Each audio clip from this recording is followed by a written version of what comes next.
10월 21일 화요일 매일 성경 묵상을 시작합니다. 오늘 함께 나눌 말씀은 역대하 29장 20절에서 36절입니다.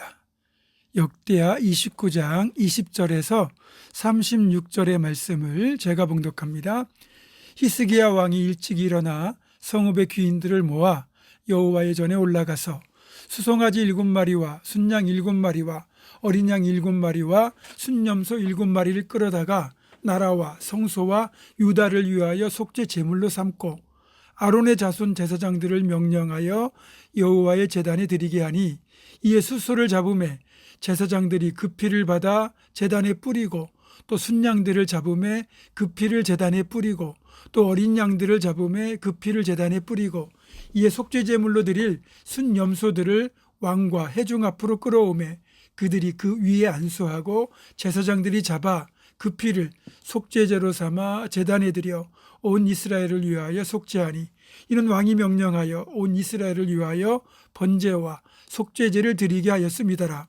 왕이 레위 사람들을 여호와의 전에 두어서 다윗과 왕의 선견자 갓과 선지자 나단이 명령한 대로 재금과 비파와 수금을 잡게 하니 이는 여호와께서 그의 선지자들로 이렇게 명령하셨습니다. 레위 사람은 다윗의 악기를 잡고 제사장은 나팔을 잡고 섬에 히스기야가 명령하여 번제를 제단에 드릴새 번제 드리기를 시작하는 동시에 여호와의 시로 노래하고 나팔을 불며 이스라엘 왕 다윗의 악기를 울리고 온 회중이 경배하며 노래하는 자들은 노래하고 나팔 부는 자들은 나팔을 불어 번제를 마치기까지 이르니라.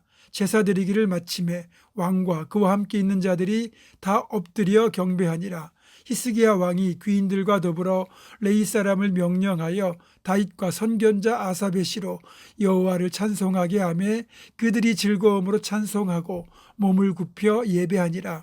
이 히스기야가 말하 이르되 너희가 이제 스스로 몸을 깨끗하게 하여 여호와께 드렸으니 마땅히 나와 제물과 감사 제물을 여호와의 전으로 가져오라 하니 회중이 제물과 감사 제물을 가져오되 물은 마음에 원하는 자는 또한 번제물도 가져오니 회중이 가져온 번제물의 수유는 수소가 70마리요 순양이 100마리요 어린 양이 200마리이니 이는 다 여호와께 번제물로 드리는 것이며 또 구별하여 드린 소가 600마리요 양이 3,000마리라.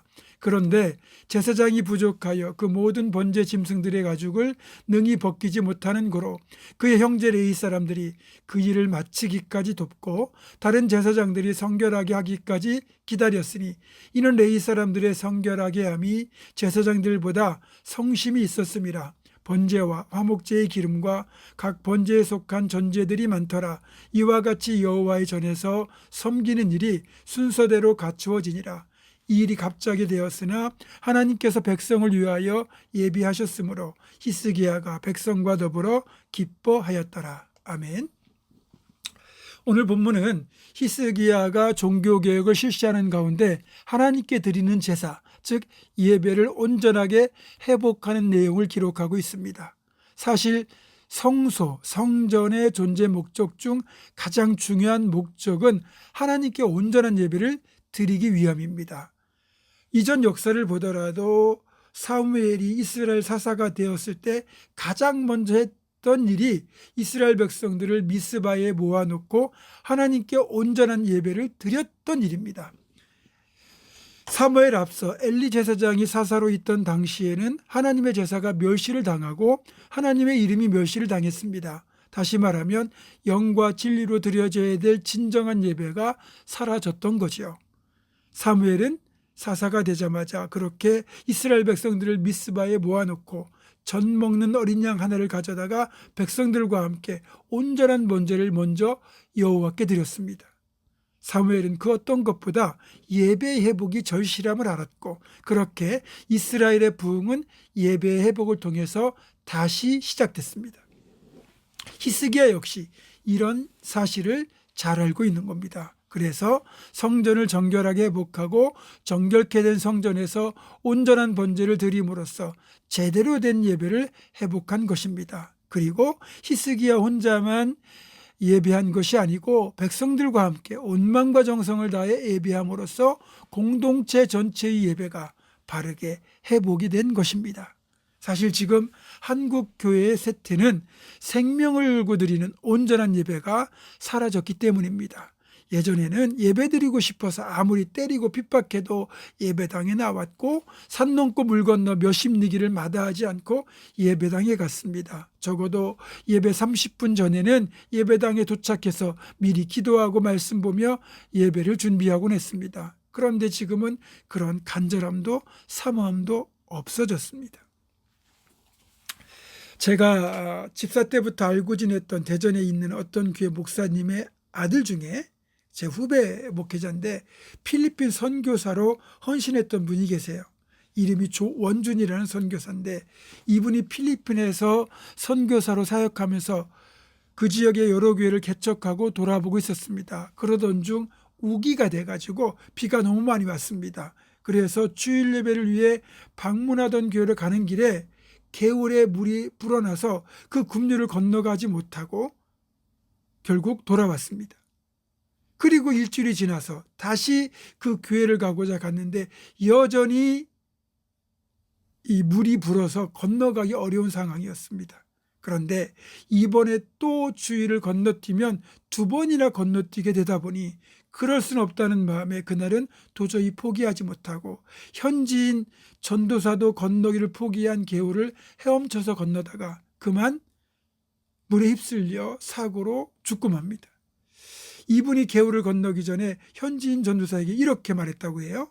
나와 함께 예배드리고 싶어서 모여있는 성도들, 또 내가 가지고 올 빵을 기다리는 아이들이 눈에 밟혀서 나는 도저히 외면할 수가 없다. 그래서 위험하더라도 개울을 건너서 반드시 교회에 가겠다. 그렇게 말하고는 물에 뛰어들었는데 그만 급류에 휩쓸리면서 결국 하류 쪽에서 안타깝게도 시신으로 발견됐습니다. 사람들이 하류 쪽에서 선교사님을 발견했을 때 그분의 손에는 아이들에게 주려고 했던 빵 보따리를 여전히 꼭 쥐고 있었다고 합니다. 자신이 죽을 수도 있는데 이걸 전해주고 싶어서 차마 놓지 못했던 거죠. 여러분, 우리에게 이런 간절함이 있을까요? 누군가는 이렇게 생명 걸고 예배를 드리러 갑니다. 예배 시간에 그래서 지각하지 말아야 됩니다. 가능하면 주일을 피해서 출장 가고 여행도 가야 됩니다. 예배 드리지 못하면 나는 죽는다, 이 정도 생각을 우리가 해야 되죠. 하나님만이 영광을 받으시고 성도의 온전한 헌신 있는 예배, 말씀이 바르게 선포되고 말씀이 성도의 삶 속에서 역사하는 예배가 될 때 온전한 예배라고 할 수 있습니다. 그리고 예배가 살아나면 부흥은 반드시 일어나게 되어 있습니다. 조금 더 예배 참석에 생명을 걸고 예배를 여러분의 모든 것에 최우선순위로 두고 영과 진리로 온전한 헌신 예배를 드리고 선포된 말씀을 내게 주시는 말씀으로 받아 삶에서 실천하는 것으로 이어질 때 그때부터 부흥은 시작됩니다. 개인의 부흥, 가정의 부흥, 교회의 부흥이 한꺼번에 일어나게 되지요. 사랑하는 성도 여러분, 그렇게 하나님께서 찾으시는 진정한 예배자, 그 예배자가 바로 여러분이기를 주님의 이름으로 축원합니다. 기도하겠습니다. 온전한 예배를 받으시기 합당하신 아버지 하나님, 오직 하나님만이 영광 받으시는 진정한 예배가 우리를 통하여 회복되게 하시고 이 예배를 통해서 하나님 영광 받으시고 우리 가운데 개인의 부흥, 가정의 부흥, 교회의 부흥이 일어나는 놀라운 일이 일어나게 하여 주옵소서. 예수님의 이름으로 기도하옵고 이제는 우리 주 예수 그리스도의 은혜와 하나님의 사랑과 성령의 교통하심이 하나님 찾으시는 진정한 예배자가 될 것을 결단하는 사랑하는 모든 성도들, 이들의 삶과 가정과 생업과 앞날과 우리 교회 위에 지금부터 영원토록 함께 하시옵기를 간절히 축원하옵나이다. 아멘.